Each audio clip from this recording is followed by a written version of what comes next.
स्वागत है आपका आज के एपिसोड में। सबसे पहले देखते हैं पिछले अभ्यास प्रश्न को। नागरिकता अधिनियम 1955 की धारा 6A के संबंध में निम्नलिखित कथनों पर विचार कीजिए।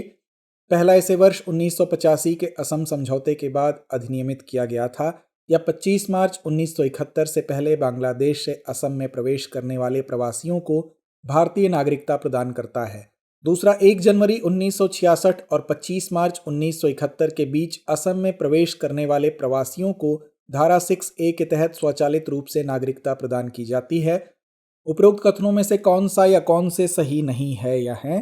विकल्प ए केवल 1, विकल्प बी केवल 2, विकल्प सी 1 और 2 दोनों, या विकल्प डी ना तो 1 ना ही 2। तो इसका सही उत्तर है विकल्प बी। नागरिकता अधिनियम 1955 की धारा 6A 1 जनवरी 1966 से पूर्व और 1 जनवरी 1966 से 25 मार्च 1971 के बीच बांग्लादेश से असम में प्रवेश करने वाले अप्रवासियों को कुछ शर्तों को पूरा करने के बाद नागरिकता प्रदान करती है, अतः कथन एक सही है। 1 जनवरी 1966 और 25 मार्च 1971 के बीच प्रवेश करने वालों को कुछ निर्धारित प्रक्रियाओं और शर्तों को पूरा करने के बाद नागरिकता प्रदान की जा सकती है, अतः कथन 2 सही नहीं है, अतः विकल्प बी सही है। तो आइए शुरुआत करते हैं पहले प्रश्न के साथ। निम्नलिखित कथनों पर विचार कीजिए। पहला, हाइपर यूनिफॉर्मिटी कुछ विषय माध्यम की एक विशेषता है जिसमें लंबी तरंग दैर्ध्य रेंज में घनत्व में उतार चढ़ाव शून्य हो जाता है। दूसरा, हाइपर यूनिफॉर्म अव्यवस्थित पदार्थ क्वासी क्रिस्टल ब्रह्मांड की बृहद स्तरीय संरचनाएं नरम और जैविक आधारित इमल्शन और कोलाइड्स आदि में देखे जाते हैं। उपर्युक्त कथनों में से कौन सा या कौन से सही है या हैं? विकल्प ए केवल 1, विकल्प बी केवल 2, विकल्प सी 1 और 2 दोनों, या विकल्प डी ना तो 1 ना ही 2। तो इसका सही जवाब है विकल्प सी। हाइपर यूनिफॉर्मिटी कुछ विषय माध्यम की एक विशेषता है जिसमें लंबी तरंग दैर्ध्य रेंज में घनत्व में उतार चढ़ाव शून्य हो जाता है, अतः कथन एक सही है। हाइपर यूनिफॉर्म अव्यवस्थित सामग्रियों को विभिन्न प्रारूपों में देखा गया है, जैसे कि क्वासी क्रिस्टल ब्रह्मांड की बृहद स्तरीय संरचनाएं नरम और जैविक आधारित इमल्शन और कोलाइड्स आदि, अतः कथन 2 सही है, अतः विकल्प बी सही है। अक्सर समाचारों में आने वाली बंदोपाध्याय समिति समाधान सिद्धांत और ऑपरेशन ग्रीन हंट सामूहिक रूप से निम्नलिखित में से किससे संबंधित है? विकल्प ए साइबर सुरक्षा उपायों को बढ़ाना, बी वामपंथी उग्रवाद से निपटना, सी मानवीय सहायता और आपदा राहत, या डी सीमा पार आतंकवाद का मुकाबला। तो इसका सही जवाब है विकल्प बी। बंदोपाध्याय समिति समाधान सिद्धांत और ऑपरेशन ग्रीन हंट सभी भारत में वामपंथी उग्रवाद से निपटने से संबंधित हैं। बंदोपाध्याय समिति 2006 ने जनजातीय आबादी के खिलाफ शासन की कमी और सामाजिक राजनीतिक भेदभाव पर प्रकाश डाला, जिसका अक्सर नक्सली समूहों द्वारा शोषण किया जाता है। समिति ने जनजातीय अनुकूल भूमि अधिग्रहण और पुनर्वास सहित सुधारों की सिफारिश की। समाधान सिद्धांत वामपंथी उग्रवाद से निपटने के लिए भारत सरकार की व्यापक रणनीति है। इसमें स्मार्ट नेतृत्व, आक्रामक रणनीति, कार्रवाई योग्य खुफिया जानकारी और चरमपंथी नेटवर्क को खत्म करने हेतु प्रौद्योगिकी के इस्तेमाल के साथ साथ वित्त पोषण में कटौती के उपायों पर जोर दिया गया है। ऑपरेशन ग्रीन हंट भारतीय सुरक्षा बलों द्वारा नक्सली विद्रोहियों के विरुद्ध विशेष रूप से रेड कॉरिडोर में समन्वित अभियान है, अतः विकल्प बी सही है। ग्लोबल हंगर इंडेक्स से संबंधित निम्नलिखित कथनों पर विचार कीजिए। पहला, इसे संयुक्त राष्ट्र के खाद्य एवं कृषि संगठन द्वारा प्रतिवर्ष प्रकाशित किया जाता है। दूसरा, इसका स्कोर 4 घटकों पर आधारित है: अल्प पोषण, बाल बौनापन, शिशु दुर्बलता और शिशु मृत्यु दर। तीसरा, कम GHI स्कोर भूखमरी के उच्च स्तर को दर्शाता है। उपर्युक्त कथनों में से कितने सही हैं? विकल्प ए केवल 1, विकल्प बी केवल 2, विकल्प सी सभी 3, या विकल्प डी इनमें से कोई नहीं। तो इसका सही जवाब है विकल्प ए। ग्लोबल हंगर इंडेक्स यानी GHI एक समकक्ष समीक्षा वाला सूचकांक है जो कंसर्न वर्ल्ड वाइड और वेल्थ हंगर हेल्थ द्वारा वार्षिक आधार पर प्रकाशित किया जाता है, अतः कथन एक सही नहीं है। GHI एक ऐसा उपकरण है जिसे वैश्विक, क्षेत्रीय और राष्ट्रीय स्तर पर भूखमरी को व्यापक रूप से मापने और ट्रैक करने के लिए डिजाइन किया गया है, जो समय के साथ भूखमरी के कई आयामों को दर्शाता है। इसके 4 घटक या संकेतक हैं। अल्प पोषण, जनसंख्या का वह हिस्सा जिसका कैलोरी सेवन अपर्याप्त है या संयुक्त राष्ट्र के खाद्य और कृषि संगठन द्वारा परिभाषित स्वस्थ जीवन को बनाए रखने के लिए अपर्याप्त कैलोरी सेवन को संदर्भित करता है। दूसरा, बाल बौनापन, 5 वर्ष से कम आयु के बच्चों का समूह जिनकी ऊंचाई उनकी उम्र के आधार पर कम है। तीसरा, शिशु दुर्बलता, 5 वर्ष से कम आयु के बच्चों का हिस्सा जिनका वजन उनकी ऊंचाई के अनुपात में कम है, गंभीर कुपोषण को दर्शाता है। चौथा, शिशु मृत्यु दर, अपने 5वें जन्मदिन से पहले मरने वाले बच्चों का समूह जो कि आंशिक रूप से अपर्याप्त पोषण और अस्वास्थ्यकर वातावरण के घातक मिश्रण को दर्शाता है, अतः कथन 2 सही है। बता दें कि जीएचआई स्कोर वास्तव में कम भूखमरी के स्तर को दर्शाता है। जीएचआई स्कोर की गणना 100 बिंदु पैमाने पर की जाती है जो भूखमरी को दर्शाता है। 0 सबसे अच्छा स्कोर है जिसका अर्थ है भूखमरी नहीं है, और 100 सबसे खराब स्कोर है, अतः कथन 3 सही नहीं है, अतः विकल्प ए सही है। भूमध्यरेखीय प्लाज्मा बुलबुले के संदर्भ में निम्नलिखित कथनों पर विचार कीजिए। पहला, यह अनमंडलीय परिघटना है जो प्लाज्मा अस्थिरता के माध्यम से उत्पन्न होती है, विशेष रूप से भूमध्य सागरीय आयन मंडल में। दूसरा, वे ग्रीष्म अयनांत के दौरान सबसे अधिक और शीतकालीन अयनांत के दौरान सबसे कम होते हैं। उपर्युक्त कथनों में से कौन सा या कौन से सही है या हैं? विकल्प ए केवल 1, विकल्प बी केवल 2, विकल्प सी 1 और 2 दोनों, या विकल्प डी न तो 1 न ही 2। तो इसका सही उत्तर है विकल्प ए। भूमध्यरेखीय प्लाज्मा बुलबुले यह आयन मंडलीय परिघटना है जो प्लाज्मा अस्थिरता के माध्यम से उत्पन्न होती है, विशेष रूप से भूमध्य रेखीय आयन मंडल में, अतः कथन 1 सही है।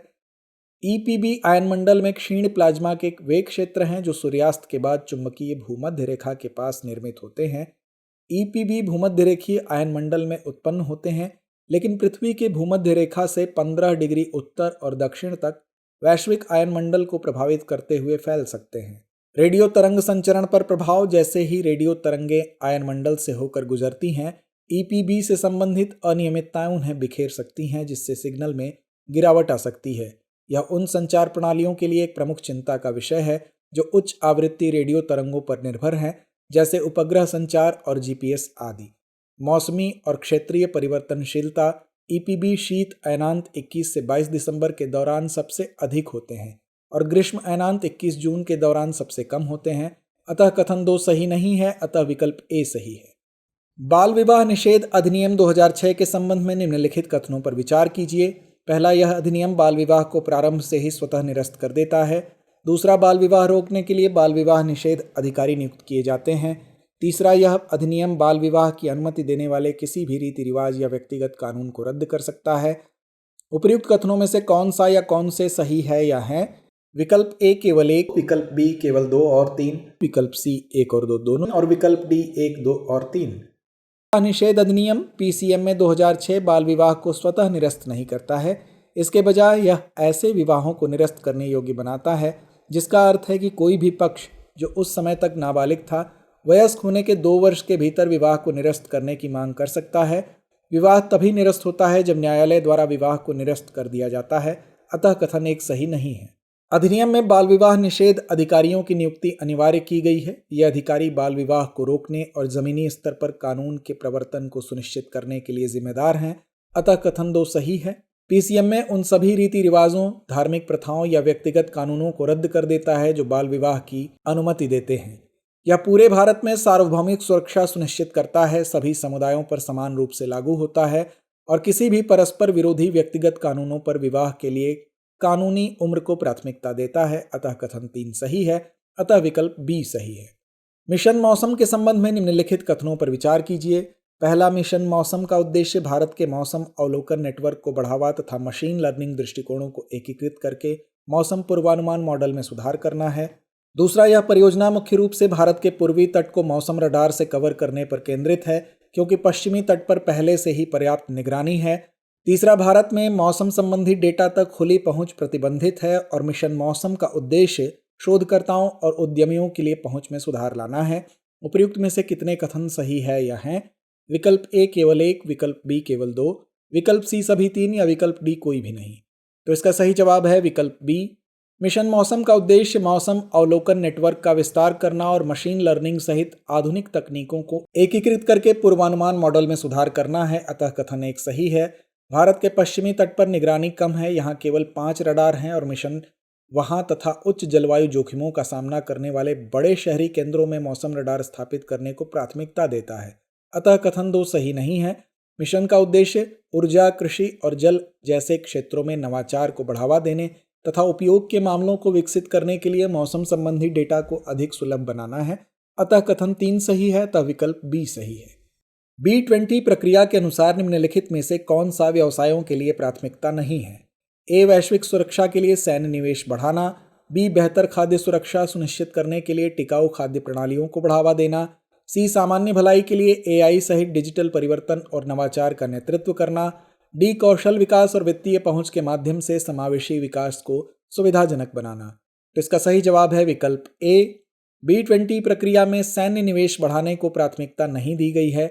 इसका ध्यान समावेशी विकास, सतत खाद्य प्रणालियों, डिजिटल नवाचार और जिम्मेदार व्यावसायिक प्रथाओं पर है। B20 वैश्विक व्यापार समुदाय को शामिल करने वाला आधिकारिक G20 संवाद मंच है। B20 बिजनेस 20 की स्थापना वर्ष 2010 में की गई थी और यह G20 के अंतर्गत सबसे प्रमुख सहभागिता समूहों में से एक है जो नीतिगत मुद्दों पर G20 नेताओं के समक्ष अंतर्राष्ट्रीय व्यापार समुदाय के दृष्टिकोण और सिफारिशों का प्रतिनिधित्व करता है। अतः विकल्प ए सही है। इंटरनेट ऑफ थिंग्स और कृत्रिम बुद्धिमत्ता के बीच संबंध के बारे में निम्नलिखित कथनों पर विचार कीजिए। पहला, IoT और AI मिलकर एक नया संकर बनाते हैं जिसे आर्टिफिशियल इंटेलिजेंस ऑफ थिंग्स के रूप में जाना जाता है, जिसके वर्ष 2030 तक काफ़ी बढ़ने की उम्मीद है। दूसरा, प्रचार और उद्योग फोकस के मामले में AI ने IoT को पीछे छोड़ दिया है, लेकिन AI द्वारा डेटा संग्रह में IoT अभी भी महत्वपूर्ण भूमिका निभा रहा है। तीसरा, तकनीकी प्रगति की कमी के कारण IoT का वैश्विक विस्तार रुक गया है तथा हाल के वर्षों में इसके उपयोग में काफ़ी कमी आई है। उपर्युक्त में से कितने कथन सही है या हैं? विकल्प ए केवल 1, विकल्प बी केवल 2, विकल्प सी सभी 3 या विकल्प डी कोई भी नहीं। इसका सही जवाब है विकल्प बी। इंटरनेट ऑफ थिंग्स यानी IoT और कृत्रिम बुद्धिमत्ता यानी AI के बीच संबंध की बात करें तो ये दोनों मिलकर एक नया हाइब्रिड बनाते हैं जिसे आर्टिफिशियल इंटेलिजेंस ऑफ थिंग्स यानी AIoT के रूप में जाना जाता है, जिसके वर्ष 2030 तक काफ़ी बढ़ने की उम्मीद है। अतः कथन 1 सही है। AI ने प्रचार और उद्योग फोकस के मामले में IoT को पीछे छोड़ दिया है, लेकिन AI के लिए डेटा संग्रह में IoT एक महत्वपूर्ण भूमिका निभाता है, इसलिए कथन 2 सही है।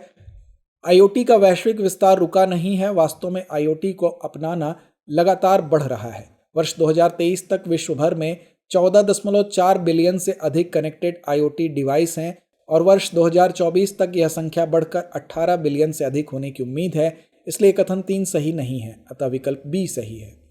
पेरिस समझौता ऋणतंत्र के संबंध में निम्नलिखित कथनों पर विचार कीजिए। पहला, PACM अंतर्राष्ट्रीय सहयोग को प्रोत्साहित करता है और सत्यापन योग्य उत्सर्जन में कमी प्रदान करता है, जिससे देशों को जलवायु लक्ष्यों को अधिक किफायती तरीके से पूरा करने में मदद मिलती है। दूसरा, PACM केवल देश के भीतर उत्पन्न उत्सर्जन में कटौती की अनुमति देता है, इसमें व्यापार या अंतर्राष्ट्रीय सहयोग का कोई विकल्प नहीं है।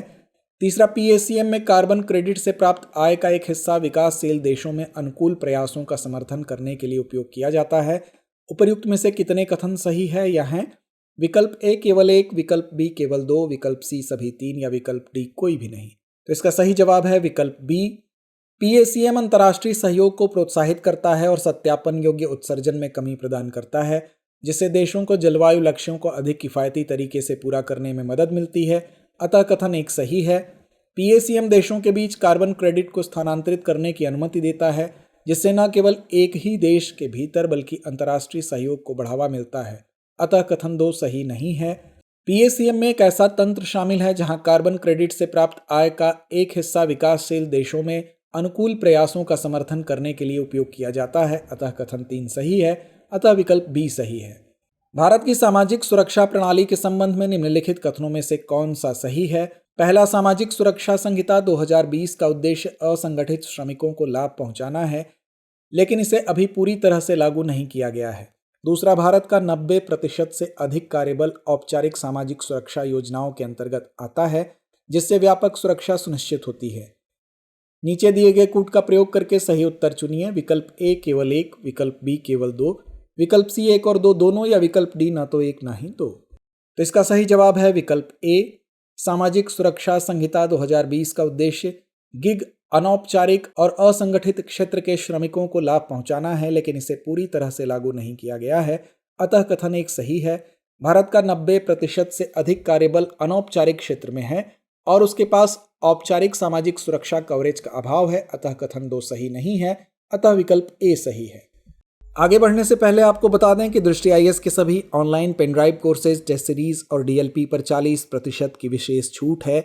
यह ऑफर उपलब्ध है 26 से 28 अक्टूबर तक। अधिक जानकारी के लिए डिस्क्रिप्शन में दिए गए लिंक पर आप क्लिक कर सकते हैं। या आप कॉल कर सकते हैं 8750187501 या 8010440440 पर। तो आइए अंत में नोट करते हैं आज का अभ्यास प्रश्न। निम्नलिखित कथनों पर विचार कीजिए।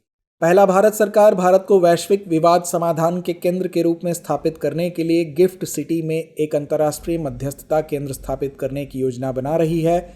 दूसरा, भारतीय कंपनियां अंतर्राष्ट्रीय मध्यस्थता केंद्रों के बजाय घरेलू वैकल्पिक विवाद समाधान यानी ADR केंद्रों के माध्यम से विवादों को सुलझाना पसंद करती हैं। उपर्युक्त कथनों के संबंध में निम्नलिखित में से कौन सा सही है? ए, कथन 1 और कथन 2 दोनों सही हैं और कथन 2 कथन 1 का सही स्पष्टीकरण है। बी, कथन 1 और कथन 2 दोनों सही हैं और कथन 2 कथन 1 का सही स्पष्टीकरण नहीं है। विकल्प सी, कथन 1 सही है लेकिन कथन 2 गलत है। डी, कथन 1 गलत है लेकिन कथन 2 सही है। तो इस प्रश्न का जवाब कमेंट बॉक्स में देना ना भूलें। धन्यवाद।